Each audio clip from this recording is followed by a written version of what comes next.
안녕하세요. 반갑습니다. 바른증권방송 송범선 수석 전문가입니다.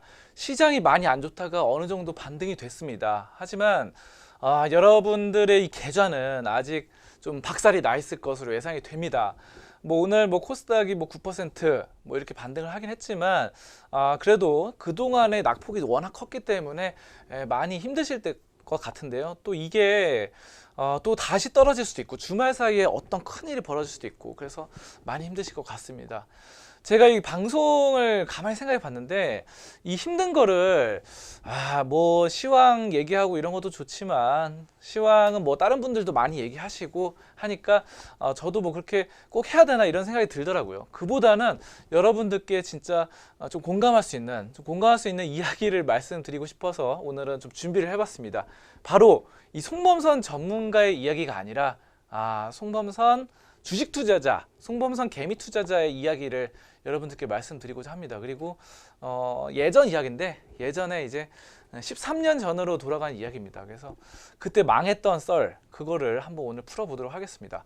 일단 저는 주식을 어떻게 시작했으면은 모의 투자를 먼저 했었어요. 옛날에 어렸을 때 저희 친구들이 그 모의 투자를 했었는데 어떤 거였으면 큰손타워라는 사이트가 있었습니다. 큰손타워. 그게 뭐냐면은 연예인들의 투자를 하는 거예요. 연예인. 굉장히 재밌었습니다. 정말 그때 남들이 누구나 알 수 있는 그런 연예인. 그때 처음에 했을 때가 2001년도였는데 2001년도 때 드라마의 때 많은 수많은 연예인들 그때 맛있는 청혼이라는 드라마가 기억이 나요. 그 맛있는 청혼에 나왔던 신인이었던 그 당시 신인이었던 손예진 그리고 이런 소유진 지금은 다들 성공했죠. 그런 분들이 신인이었는데 그때 그 투자를 해가지고 대박이 났던 기억이 납니다. 그거는 이제 몸값이 올라가면은 연예인들 몸값이 올라가면은 정말 크게 돈을 버는 거예요. 자, 그렇게 하다가 2002년도에는 또 월드컵이 있었어요. 월드컵이 있었는데 거기 때 저는 히딩크에 투자를 했습니다. 그 손예진으로 대박을 터뜨리고 히딩크를 투자했는데 또 히딩크가 잘 해가지고 우리나라가 4강을 갔죠. 4강을 축구를. 그래가지고 히딩크 몸값이 엄청 올랐어요. 다 가상이에요. 진짜 몸값으로 거래되고 이런 거 아닙니다, 여러분들. 그냥 게임이에요, 게임. 그냥 인터넷에 있는 게임이었어요. 그래서 우리 친구들끼리 그냥 하는 게임이었고 그 사이트가 있었습니다. 그리고 그 사이트가 상업화돼서 실제로 그 돈을 사이버 머니를 주고받으면서 마치 지금으로 보면 뭐가 될까요? 넷마블 아니면은 한 게임에서 포커머니 이런 거 있잖아요. 포커머니 하다가 고스톱 머니 100만 원, 1000만 원, 100억, 1000억 이런 거 나오죠. 그런 게임이었어요. 근데 거기에 그 주식 투자도 있었어요. 그 연예인들만 하는 게 아니라 또 축구 감독, 축구 선수만 하는 게 아니라 주식 투자도 있었는데 그때 히딩크랑 홍명보가 상한가를 가던 그 시절에 진짜 15%씩 올랐습니다. 그 당시 상한가 15%였어요. 자, 근데 그때 삼성전자, 현대차 이런 것도 제가 봤습니다. 그래서 그렇게 해서 관심을 갖고 모의 투자를 시작한 거예요. 그때는 모의 투자 계좌 개념도 없었어요.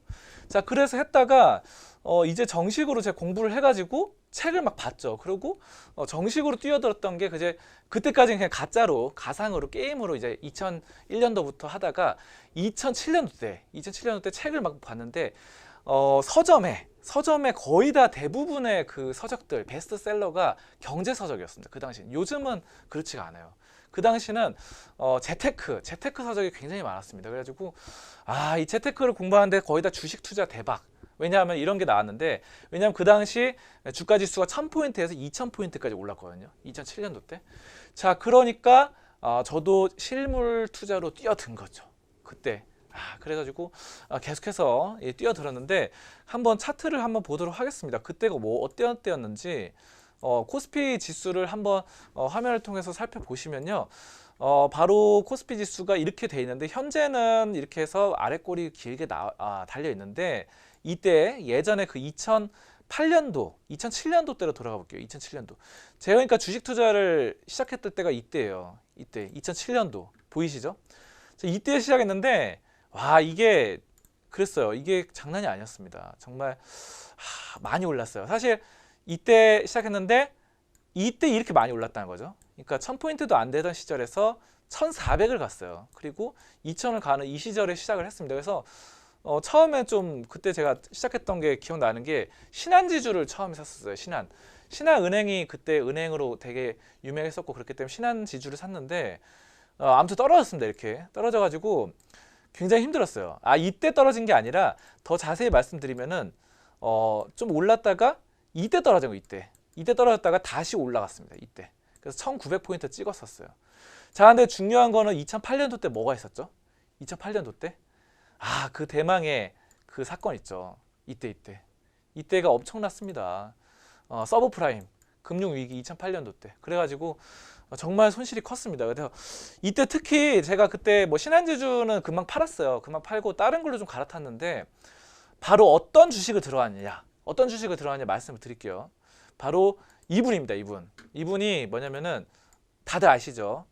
이명박 전 대통령입니다. 근데 이 당시는 그 정치 테마주의 시초라고 하죠. 그래서 지금은 정치 테마주가 굉장히 활성화되어 있지만 이명박 전 대통령 이전에는 정치 테마주가 없었어요. 근데 그래서 이명박 대통령 저 없었는데 이게 시작돼 가지고 저도 이제 막 광이 불었어요. 그 이분이 이제 주장했던 것이 대운하였죠. 근데 이분과 그 당시에 싸웠던 분이 정동영 후보였죠. 근데 압도적으로 이명박 전 대통령이 우세했습니다. 지분이. 그러니까 그 득표율이 뭐 예상 나오잖아요. 예상이 나오는데 그래가지고 투자했던 게 이게 뭡니까? 대운하 관련주였어요. 이 대운하가 뭡니까? 대운하가 원래 땅이 이렇게 있는데 요 보시면 땅이 가파르죠. 여기를 판 거예요. 파가지고 물을 만듭니다. 그러니까 원래 이게 땅이 이렇게 연결돼 있어요. 땅인데 이걸 파가지고 물을 만들어서 이렇게 큰 배가 지나다닐 수 있도록 하는 게 대운하예요. 그래서 문제는 뭐냐면은 요 짐 같은 걸 여기 실어가지고 배로 가면은 더 빨리 갈 수 있다고 합니다. 왜냐면 이 배가 막히지도 않으니까. 그쵸? 우리 교통 다니면 트럭 같은 것들 막히잖아요. 길이 막히면 고속도로도 막히고 그러면 굉장히 오래 걸립니다. 근데 배로 가면은 많은 짐을 손쉽게 이동시킬 수 있다는 겁니다. 자, 그래서 그 당시에 이명박 후보가 대통령 되기 전이었으니까 이 대운하를 여기 서쪽부터 이 전국을 잇는다고 했어요. 대구 지나서 여기까지. 그리고 뭐 광주 지나서 목포까지. 전국을 배로 잇는 거예요. 그래서 엄청난 혁명이다. 그래가지고 이렇게 백길을 만드는 거죠. 이거의 대표적인 게 이제 아라뱃길 이쪽에 만들었어요. 실제로. 근데 계속 이어지지 못했죠. 그러니까 여기서 이제 계획이 끊긴 거예요. 그래가지고 문제는 뭐냐면은 그 당시에 했던 것이 대운하 관련주에 제가 엄청나게 투자를 했었어요. 그 사모개발. 뭐 이화공영 이런 거 있었는데 저는 사모개발에 엄청난 베팅을 했습니다. 제가 그때 나이가 좀 어렸으니까 벌써 12년 전, 13년 전이니까 돈이 별로 없었어요. 1000만 원 정도밖에 없었습니다. 처음에는 제가 주식을 300만 원 시작했다가 또 돈을 좀 모아가지고 종잣돈 1000만 원이었는데 이렇게 처음에 막 벌었어요. 벌다 보니까 한 달에 뭐 10% 이렇게 벌다 보니까 한 세 달에 30%, 1년이면 2배, 3배 벌겠는 거예요. 그래서 뭐 1년에 만약에 3배 벌었다. 1년에 2배 벌었다. 그럼 2년에 4배, 뭐 3년에 8배, 4년에 16배, 5년에 32배, 6년에 어떻게 됩니까? 64배, 7년에 128배, 8년에 256배, 9년에 512배, 10년에 1000배 이렇게 되는 거죠. 1024배지만 대충 뭐 1000배로 칩시다. 그러면 만약에 내가 1000만 원을 가지고 있으면은 1000배 올라가면 10년 뒤에 어떻게 됩니까? 1000만 원에 10배가 1억이죠. 1억인데 1000만 원에 100배가 10억이죠. 1000만 원에 1000배가 바로 이 1000억, 1000만 원에 1000배가 100억이에요. 그래서 제가 10년만 있으면 100억 번다. 이거 슈퍼게임이 되네. 그래서 쉽다 이렇게 생각하고 그렇게 그대로 했어요. 그래서 한 3-4달 이렇게 10%씩 계속 벌었어요. 그러다 보니까 욕심이 들죠. 어떻게 됐습니까? 아니 10년 뒤에 1000배 돼서 1000만 원이 이게 100억이 되면은 돈을 빌려가지고 하면은 어떻게 됩니까? 돈을 빌렸어요. 실제로 3천만 원 빌렸습니다. 그래서 4천만 원을 했거든요. 그러면 10년 뒤에 이게 400억이 되겠다. 이렇게 계산한 거죠. 그래서 엄청난 부자가 되겠다. 이렇게 생각했는데 중요해서 그래서 이제 사모개발 여기다가 이제 돈을 엄청나게 퍼부었습니다. 사모개발. 왜냐하면 이명박이 대통령이 되는 건 눈에 보듯 훤하니까. 그래서 저도 이명박 대통령을 찍었어요. 그래서 어쨌든 내가 주주니까. 그래서 했는데 이게 지금 어떻게 됐으면은 사모개발 한번 볼게요. 사모개발 차트를 보겠습니다. 아무튼 대운하 관련주가 사모개발인데 이게 사모개발이 그래서 이게 중요한 게 2007년도로 돌아갈게요. 지금 월봉으로 보시면 이때예요. 이때가 이제 테마주 떠가지고 이렇게 엄청나게 떴는데 여기가 2007년 말이었잖아요. 근데 여기서 급락을 한 거예요. 그래가지고 이게 엄청나게 무서웠습니다. 그래서 이게 16,000원대인데 제가 얼마 때 사드렸으면 한 만 원, 12,000원대부터 샀어요. 12,000원대부터 사가지고 물타기를 한 거죠. 그래서 뭐 만 원에 물타기 하고 8,000원에 물타기 하고 뭐 해가지고 했는데 평당가가 한 8,000원 정도 됐었던 것 같아요. 그래가지고 근데 문제는 뭡니까? 계속 증권사에서 돈을 빌려서 물타기를 했는데 이게 1,500원까지 떨어졌어요. 그래서 이게 왜 그러면 2008년도 때 서브프라임 때문이죠. 그러니까 정치 테마주가 원래 대통령이 당선되면은 이번에 문재인 대통령이 당선되고도 문재인 테마주 떨어지잖아요. 그런 것처럼 이명박 대통령이 당선되고 이명박 테마주가 떨어져요. 다 그래요. 박근혜도 당선되고 박근혜 테마주 떨어지고 이것도 마찬가지예요. 엄청나게 떨어지니까 반대 매매가 나온 거, 반대 매매가. 근데 그리고 거기다가 서브프라임 금융 위기, 막 리먼 브라더스 막 망하고 막 이런 시절이었어요. 골드만삭스. 내가 뭐 어떻게 할 수가 없어요. 할 수가 없으니까 이게 갑자기 전화가 옵니다. 전화가 와서 뭐 송범선 씨죠. 그러면서 이 주식을 팔겠습니다. 그래서 제가 매달렸어요. 제발 팔지 마세요. 부탁 좀 드립니다. 팔지 마세요. 이거 조금만 지나면 오를 것 같아요. 어쩔 수 없어요. 팝니다. 다음 날에 바로 가차 없이 그냥 하한가에다 물량을 때리더라고요. 매도를. 근데 뭐 호가창이 있으니까 하한가로, 그러니까 호가창 밑에다가 이렇게 물량을 내놓은 건데 사실 하한가로 된 건 아니고 어느 정도 만약에 그날 그 다음 날 마이너스 3%다가 마이너스 3%에 체결이 된 거죠. 뭐 이런 식으로 이루어진 겁니다. 그런데 중요한 거 지금 제가 생각을 해봤는데 그 뒤로 제가 고민을 많이 했어요. 그래서 돈을 다 날렸어요. 1,000만 원 모아놨던 거, 내 돈 1,000만 원, 뭐 1,000만 원 큰 돈이었죠. 그때는. 그래서 지금 뭐 그보다 훨씬 많은, 진짜 더 많은, 훨씬 많은 돈을 갖고 있지만 그때는 제가 되게 힘들었거든요. 그때 이제 학생 시절이었으니까. 근데 그때 이제 대학생이었어요. 근데 중요한 게 이게 지금 이렇게 생각해 보니까 이게 제가 계속 봤는데 만약에 이때 못 팔았어요. 이때만 기다렸어도 이때 8,000원 갔어요. 여기 보시면 1년만 지나서 8,000원 갔습니다. 그래가지고 와, 이게 여기 이때만 기다렸어도 한 몇 개월만 기다렸어도 8,000원 갈 수 있었어요. 그리고 만약에 이때도 못 팔았다 칩시다. 자, 그러면은 사무개발이 어떻게 됐으면은 그 뒤로 행보를 하다가 다시 한번 여기서 기회를 줍니다. 다시 한번 여기 8,000원대로.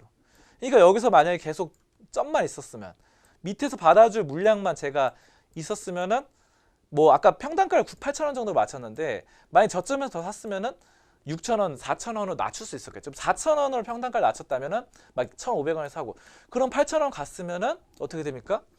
2배 이상 벌었던 거예요. 2배 이상. 제가 이 생각이 들더라고요. 제가 그래서 많이 후회를 했던 것이 그 강제로 반대 매매가 됐잖아요. 내가 증권사에서 신용으로 그때 빌렸었는데 원래 이 증권사에서 신용으로 3배까지 됩니다. 자기 자본 대비. 그래서 1,000만 원 자기 자본, 3,000만 원 빚 해가지고 4,000만 원을 투자했는데 이 신용 투자만 안 했어도 내가 이 사무개발을 빠져나올 수 있었는데 1년만 기다렸으면 빠져나왔는데 그 생각이 들더라고요. 그래서 여러분들께 좀 지금 제가 왜 이 말씀을 드리냐면은 지금 시장이 많이 안 좋고 뭐 오늘 뭐 9% 반등하고 했지만 외국인 물량도 막 매도 계속 나오고 하면은 또다시 하락할 수 있어요. 그래서 여러분들 고점에서 특히 막 이렇게 지수가 고점에 있을 때 막 이게 진짜 지수가 반토막 난 상황이 아니라면은 신용 이런 것들은 미수, 신용, 몰빵 이런 것들은 하지 말자, 요걸 말씀드리고 싶어요. 그래서 제가 저의 옛날 얘기 좀 꺼내서 왔습니다. 그래서 저는 그 뒤로는 신용, 미수, 몰빵을 하지를 않습니다. 물론 지금은 이제 전문 투자자로서 일을 하고 있기 때문에 예전에 그때는 학생 시절이었으니까 그렇게 했던 거고, 지금은 개인적으로 주식을 하지 않아요. 근데 중요한 거는 여러분들께 말씀드리고 싶어요. 절대로 신용하지 마시고 돈 빌려서 투자하지 마세요. 근데 저는 이 얘기를 합니다. 이 얘기는 해요. 신용을 해도 괜찮을 때는 있다. 언제냐?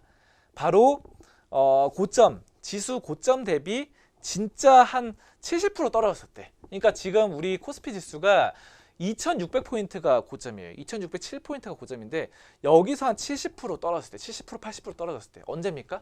언제가 될까요? 그러니까 한마디로 1000포인트 밑으로 떨어졌을 때, 막 진짜 코스피가 2600에서 한 1600포인트, 1700포인트, 1800포인트 떨어진 거예요. 그래서 코스피가 800, 900 이렇게 됐을 때는 그때는 이제 어느 정도 자기 자본 대비 돈을 어느 정도 빌려서 과감하게 베팅을 한다. 뭐 진짜 안정적인 거, 정말 믿을 수 있는 거, 내 재무 가치가 있고 자산 가치가 있고 수익성이 있고 부채가 적은 이런 회사는 저는 어느 정도는 그 정도는 동의해요. 그러니까 여러분들이 시기를 봐서 타이밍을 봐서 베팅을 하는 것을 추천을 드립니다. 정말 뼈아픈 저의 과거를 말씀드립니다. 이게 그런 것 같아요. 여러분들이 이제 주식을 오래 하신 분들도 계실 것 같고 한 지 얼마 안 된 분들도 있어요. 그래서 제 주변에도 막 이렇게 하소연하시는 분들이 있는데 뭐라 그러면은 나 이런 하락장을 처음 겪어본다 이런 분들이 굉장히 많아요. 저는 사실 2008년도가 더 무서웠습니다. 왜냐 내 돈 생돈 막 4천만 원 날라갔으니까 1,000만 원 다 까졌어요. 이게 왜 그러면 돈을 빌려서 하다 보면은 내 돈 1,000만 원이면은 이게 한 50% 70% 떨어져도 남잖아요 돈이. 근데 이게 돈이 레버리지 투자다 보니까 25%만 떨어져도 1,000만 원이 다 날라가요. 왜냐하면 4천만 원에 25% 하락이면은 1,000만 원 손실이잖아요. 그럼 내 돈이 다 날라가고 강제로 팔립니다. 증권사에서 그냥 팔아버려. 그냥 반대매매 담보로 주식담보 대출이니까. 그래가지고 여러분들이 그거를 좀 신중하게 생각하셔야 돼요. 그래서 아무튼 그렇습니다. 여러분들 진짜로 돈을 빌려서 하는 거는 정말 코스피가 1000포인트 밑으로 떨어졌을 때 그때 하자. 그리고 지금은 주식담보대출 안 하고 정말로 안정적이면서도 올라갈 수 있는 좀 장기적으로 올라갈 수 있는 그런 종목들로 잡으셨으면 좋겠습니다. 참고로 저는 이때 뭐 사모개발뿐만 아니라 메리츠 종금증권이란 주식도 투자했는데 그것도 나중엔 다 올랐습니다. 그때 한 두세 개 투자를 했었어요. 근데 그 세 개 다 올랐어요. 나중에는 그때 확 떨어졌다가 금융위기 때문에. 그렇기 때문에 이 정말로 돈만 안 빌렸으면 내가 빠져나올 수 있었다 이런 생각이 들더라고요. 여러분들 정말 돈을 잃으셔서는 안 됩니다. 돈을 너무 많이 벌려고 하지 마시고 돈을 잃지만 않으면 수익은 자동으로 따라온다. 이것만 생각하세요. 진짜 잃지만 않고 시장에서 5년, 10년만 버티시면은 수익은 자동으로 따라옵니다. 수익이 안 날 수가 없어요. 그건 제가 보장하겠습니다. 여러분들 그리고 이런 정말 살아있는 생생한 것들 여러분들 많이 보시고 경험하셨으면 좋겠습니다. 오늘 이렇게 해서 제 옛날 이야기 썰을 좀 풀어봤습니다. 여러분들 많이 실제로 이 하락장에서 도움이 되셨으면 좋겠습니다. 저는 다음에 더 멋진 이야기로 또 찾아뵙도록 하겠습니다. 송범선이었습니다. 감사합니다.